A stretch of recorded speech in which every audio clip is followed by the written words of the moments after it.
آج ہم بات کریں گے ایک نہایت اہم اور دلچسپ عدالتی فیصلے کے بارے میں which is TCS office versus Muhammad Siddique. یہ کیس کنزیومر پروٹیکشن کے حوالے سے ایک انتہائی مضبوط مثال ہے کہ اگر کوئی کورئر کمپنی کوئی غلطی کرے تو صارف کو کیا حقوق حاصل ہوتے ہیں۔ یعنی یہ کیس فراڈ، غلط شناخت، کورئر کمپنی کی غفلت اور صارف کے حقوق سب کو واضح کرنے کا ایک اہم فیصلہ ہے۔ اس کیس کا بیک گراؤنڈ یہ ہے کہ محمد صدیق فیس بک پر ایک عورت سے بات چیت کرتے رہے، ایسی عورت جو ایگزسٹ ہی نہیں کرتی، یعنی ایک آدمی خود کو عورت ظاہر کر کے محمد صدیق سے بات کرتا رہا۔ اب محمد صدیق نے اس عورت کو ایک اوپو موبائل بھیجا TCS کے ذریعے، اور شپمنٹ کا طریقہ تھا سیلف کلیکشن، یعنی جس کو پارسل ملنا تھا وہ خود ہی TCS آفس آ کر ریسیو کرے گا۔ لیکن چونکہ وہ عورت حقیقت میں ایک فراڈ آدمی تھا، خود لینے نہیں آیا۔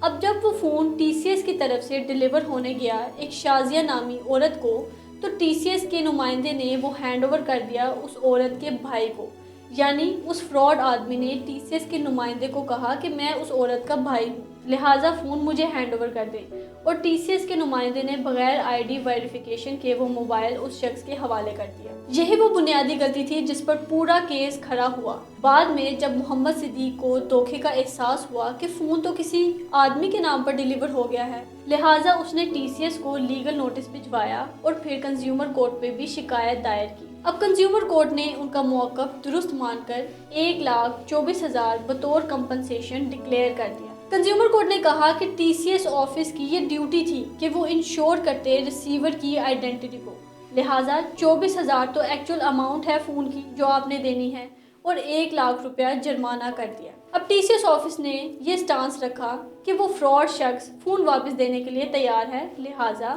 ہم فون کی جو قیمت ہے 24,000 روپے وہ دینے کے لیے تیار ہے، لیکن یہ جرمانہ کس چیز کا ہے؟ خیر، TCS کمپنی نے اس فیصلے کے خلاف اپیل کر دی and this appeal was filed under section 23 of Punjab consumer protection act 2005۔ عدالت کے سامنے دو اہم پوائنٹس تھے۔ پہلا، کیا کورئر کمپنی غلط شخص کو پارسل دے کر ذمہ داری سے بچ سکتی ہے، خاص طور پر جب شپمنٹ سیلف کلیکشن پر ہو اور ویریفیکیشن بھی ضروری ہو؟ دوسرا، کیا بعد میں موبائل واپس مل جانے پر کمپنی کی نیگلیجنس ختم ہو جاتی ہے، یعنی is recovery equals to no liability? اب جب کورٹ کے فیصلے کی باری آئی تو کورٹ نے کہا TCS آفس کا غلط آدمی کو پارسل دینا واضح غفلت ہے، حتیٰ کہ یہاں پر محمد صدیق کی طرف سے بھی نیگلیجنس تھی کہ وہ ایک غلط آدمی سے بات کرتا رہا، but still it was completely under the duty of TCS office to ensure the verification of receiver, یعنی TCS کی ذمہ داری تھی کہ مکمل شناخت اور CNIC ویریفائی کرتا۔ عدالت نے کہا یقیناً محمد صدیق کے ساتھ دھوکہ تو ہوا، لیکن یہ دھوکہ ممکن اس وقت ہوا جب TCS نے اپنی ذمہ داری پوری نہیں کی۔